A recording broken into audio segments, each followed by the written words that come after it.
In the last episodes, we've created the ground. And now it's time to give it some sweetness. We're gonna add some details now to make the scene look more believable. So what do you think? What can we add to make this more believable or impressive? Yes, rain. It must be a coincidence because today in Japan the rainy season just started and we already have a humidity of 80%. It means I'm in a perfect mood. So let's dive right into this episode.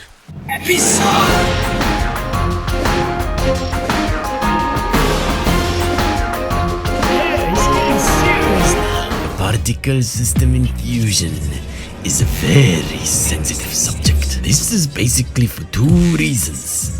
One reason is if you tweak a value, be it just an amount of 0.01, it can dramatically change your result. Reason number two is sometimes you would tweak a parameter which you think you know exactly what it does, but then those damn particles would do just the opposite, and you realize, my friend, maybe I didn't understand this thing at all. Well, I think the only way to become friend with particle system in fusion is to use it. Try and try until you get a feel of how values in combination with other values affect your result. With the navigator activated, grab the navigator and move to this area here. See those two pinkish boxes? This is our region of interest for this episode. Leave the navigator activated, we're gonna need it. So if you zoom in, you can see the names of those two pinkish boxes. One says rain particle and the other ripples. And this one is a little special because we're gonna use this to create a texture of the ripples, which we're gonna mix with our ground normal bump. So come closer, man. Let's see what we need here. We need the ground diffuse, the ground displace and the camera. Grab the navigator and move to our loaders, since we know it's all there. Not there, man. The things we need is the ground and the camera. So temporarily copy it and paste it under the displaced ground. Ctrl-Shift-V. Bring them friends together. And now let's grab a copy of our displaced construction here.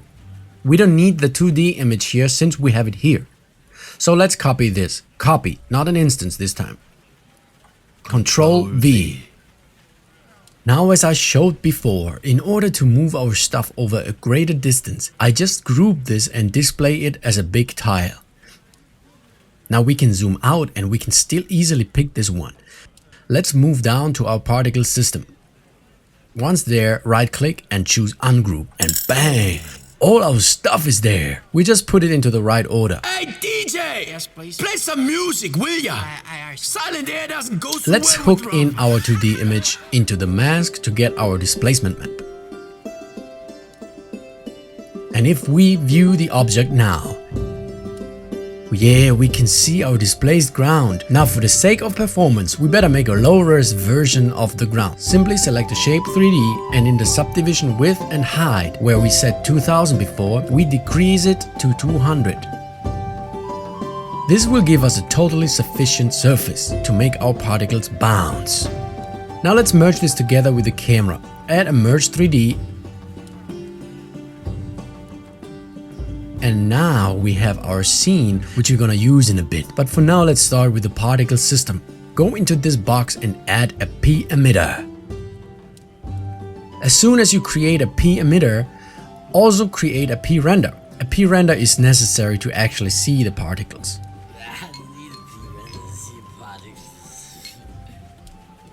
Now if you zoom in, you will see this greenish sphere which represents the region or the emitter shape. If you don't see this gizmo, listen carefully. Either you haven't selected your P emitter, or let me show you using a mask, because with the mask it's the same. If you select it, you will see this controller. I will reduce the level for you so you can see the controller better. And we can actually deactivate this if you hit Ctrl K it will hide the controller. You can also do this by clicking this icon here. Now the funny thing is, if you switch this off in a 2D viewer and then switch to a 3D view, let me select the P emitter and you can see the gizmo disappeared. Alright, happened to me. Oh, fuck it, I need to focus. Now this is very funny because it took me ages to find out. So make sure whenever you turn off something in a 2D viewer, be it gizmo or even when you switch channels, in this case the alpha, when you switch back to the P emitter, you can see that basically the same thing happens. I don't know if this is a bug or a feature. As you can see, the background turned black. This is really because I switched to alpha in a 2D viewer. So make sure to always switch back. Here we don't even have the RGB switch anymore, so just hit C to activate the RGB channel display and make sure this is on. Okay, now we have created our particles and we want to make them look like rain. So if we think about it for a moment, it would make sense to have a rectangular shape emitter right above the ground and the camera. So let's change our shape first. With the P emitter selected, swing over to the region tab and change the region type to rectangle. Now it's not aligned facing to the ground, so let's do that by rotating along the x-axis. Choose 90. Now we don't know where in our 3D world this plane is hanging around, so we want to view it with the ground. If you select the P render, you can see that in the output mode it says 3D and 2D. Now this P render is a little bit confusing. Yeah. You might think that this is a renderer like the 3D renderer, but it's not. If you switch it to 2D mode, then you can consider this a renderer because what you get then is a 2D output which you can compose using all other 2D tools. However, if you leave it to 3D, you don't get a 2D output.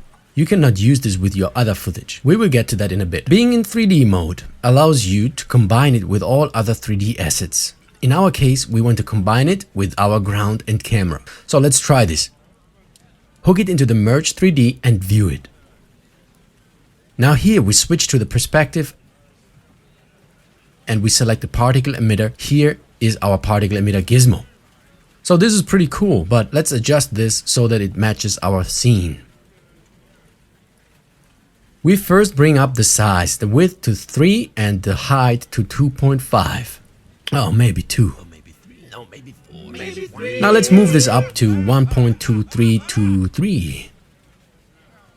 And let's detach the camera for a moment. So, and if we hit play now, you can see that the particles are being created, but they are not falling.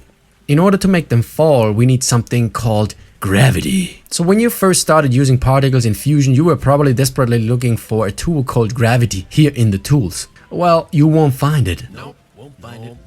In Fusion, we create gravity using the p-directional force. As soon as you drop that in, you can see that the particles start falling. Oh great, so now this looks like snow. So let's see how to change that. Select the particle emitter, swing over to the Style tab and change it to line. Open the size control drop down and let's change the settings here. For the size, choose 0.0227. For the size variance, 0.055. And for the size to velocity, we choose, oh my god, 0.04812. Well, doesn't have to be that precise. Hit play. Okay, let's zoom in.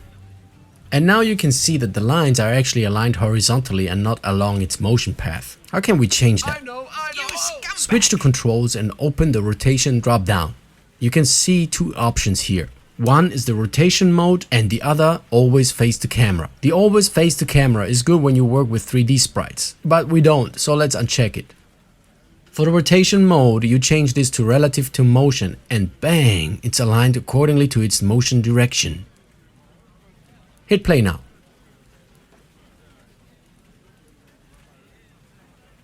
You should see something that looks more like rain. However, we want the rain to be on screen from frame 0 on. So we need to set the start frame of the particle's birth to a negative frame. And we do this in the P render. As you can see at the top, it says global in and global out. This is the range where particles are being generated. Set the global in to -50. Okay, now at frame 0, you can see that we have our particles already covering our whole scene. and we're gonna start tweaking the rain now. At the moment, the rain falls through the ground. So we want to set the particles' birth rate so that the particles will kill off exactly when they hit the ground. So I set the lifespan of them particles to 50. This should be about ground level. Now, to create some sort of splashes, we want the rain particles to bounce off the ground. For that, we add a P-bounce. Yay! Hook it in, and in the region tab, change the region to mesh. Now we can grab the ground, hook it into our P-bounce to declare it a bounced surface. Hit play for now. If the particles are not bouncing, then it's probably because the particle's lifespan is a little too short. So let's increase this to about 55. And now you can see some badass bouncing going on here. If you like, you can go in and change the material of the ground to something darker so that the particles pop out a little bit better.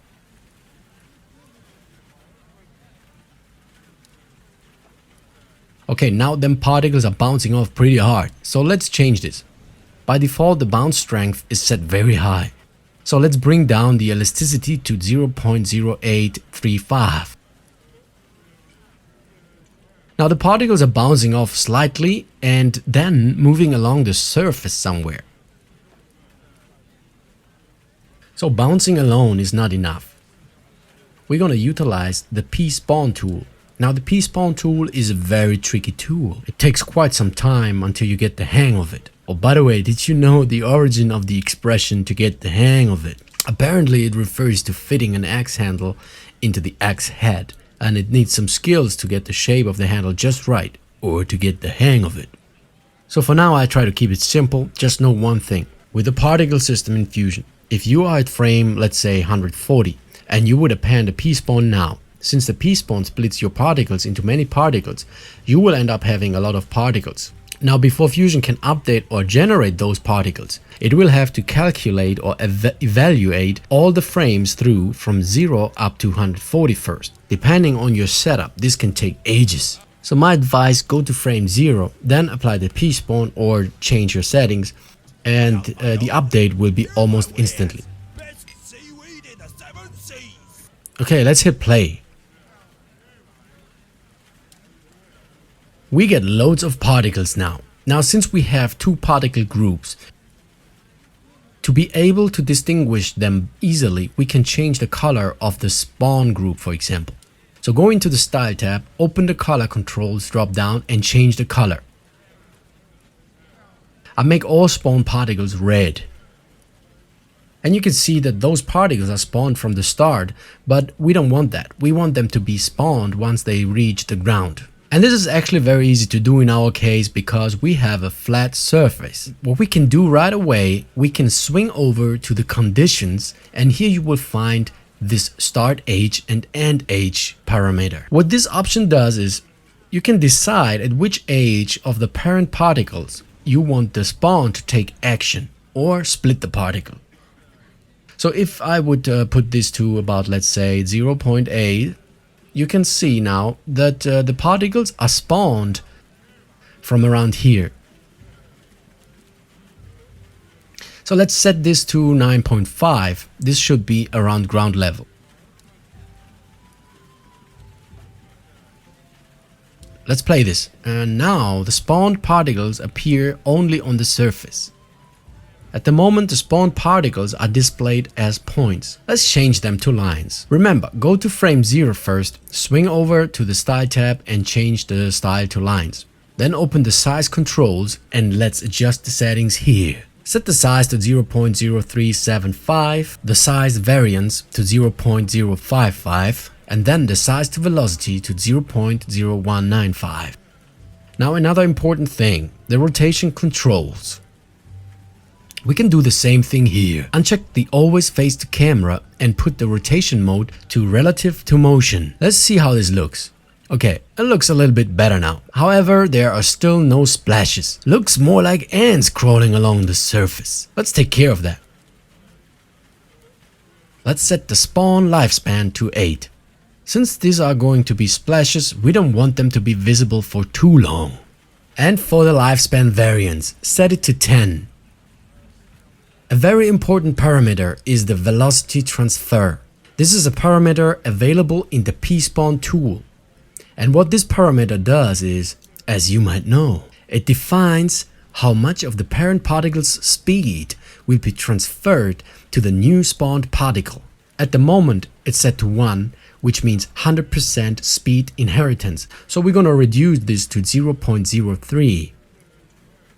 Set the velocity variance to 0.234. And as you can see now, from this angle here, the particles are bouncing off in a uniform way. We don't like that. What the heck is this? Disgusting. Who are you? Ich bin der Flötenjungfer. What the heck is he Ich talking mag about? das nicht. What is he talking about? Can someone understand this? No, I think it's some German thing. Ich mag mein Huhn zurückhaben. So we're gonna change that. And it's very simple. Simply adjust the angle variance to a value of 180. Great, now this looks like some sort of splashes going on here. And for now I think we are good with the different colors, so I want to switch this back to white. And for that you can take advantage of the presets button up here. Let's say these are our visualize settings. In order to be able to switch back and forth, we can just create another preset by just clicking on an S button. He wants to click on it. So here we change it to white. And now whenever you want to make changes to the particles and you need a better visualization, you can simply switch back using the presets. And you can change literally everything. Okay, this is looking not too shabby. Not too shabby, but we can bring this further.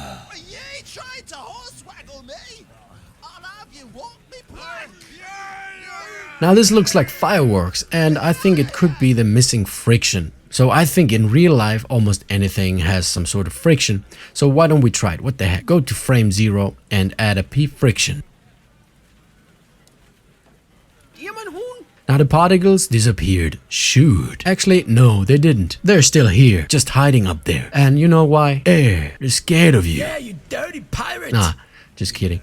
The P friction is affecting all the particles. We don't want that. We want it to affect only the spawned particles. So how can we do that? I know. Can you bloody scumbag? I can't By focus. defining groups or sets and then assigning the friction to only one group. Now we have two tools which emit particles. One is the P emitter and the other one the P spawn. If you go into the P emitter, you can find a tab that says sets. You can think of this as groups if you like. We can assign a group or set to these particles by just choosing one of these set numbers here. In the pSpawn, we can also assign sets. And of course here we choose a different set, for example, set 2. At the moment something strange happens though, because we haven't defined which set will be affected by the P friction. So go into the P friction and under conditions, we can now specify which set will be affected.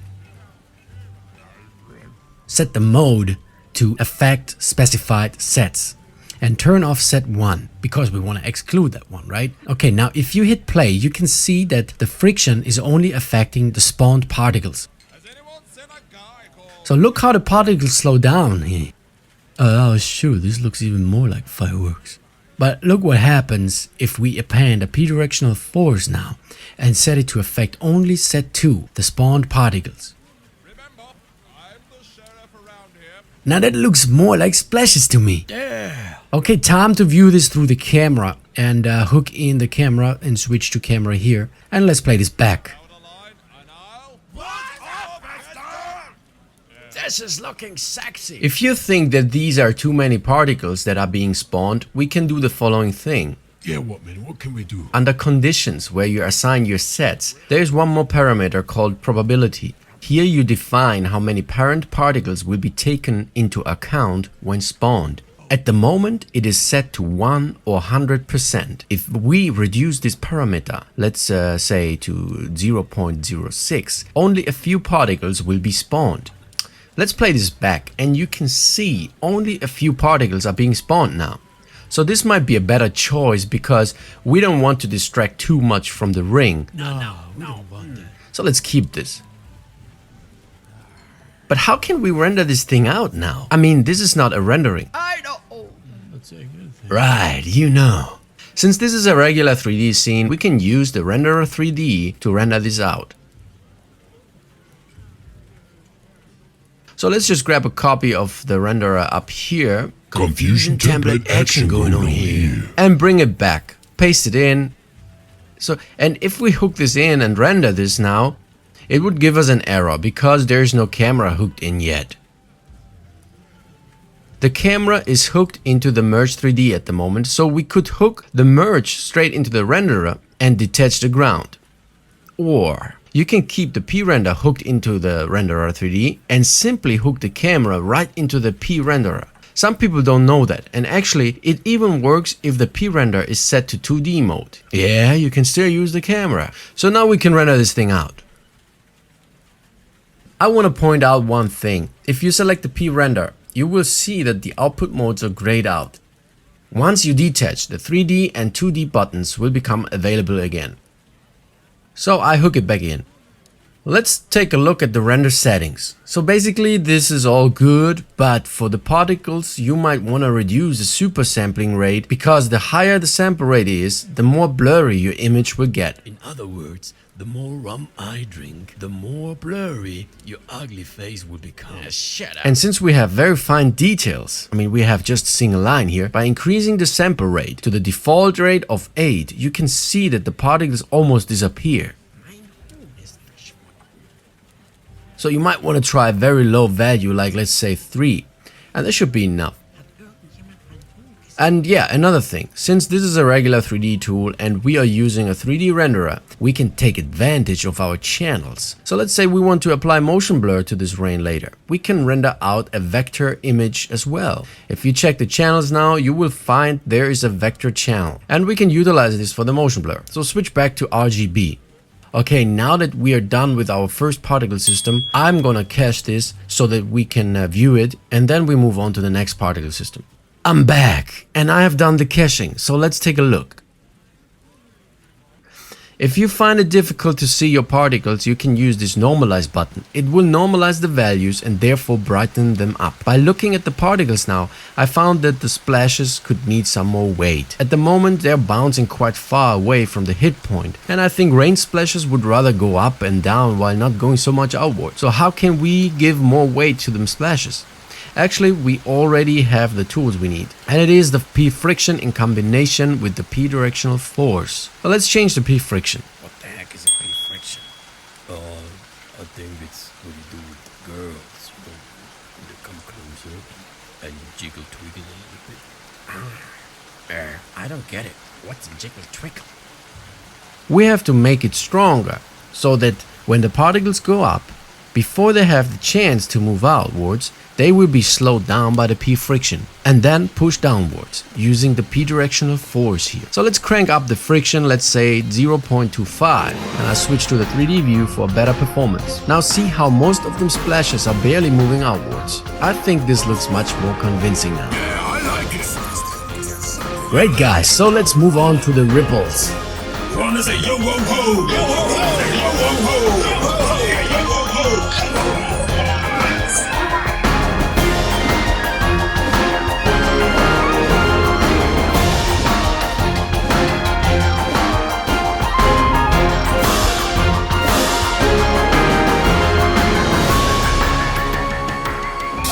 I think I just saw your hoon. Was? Wo ist mein Huhn? Yeah, just ran into the kitchen.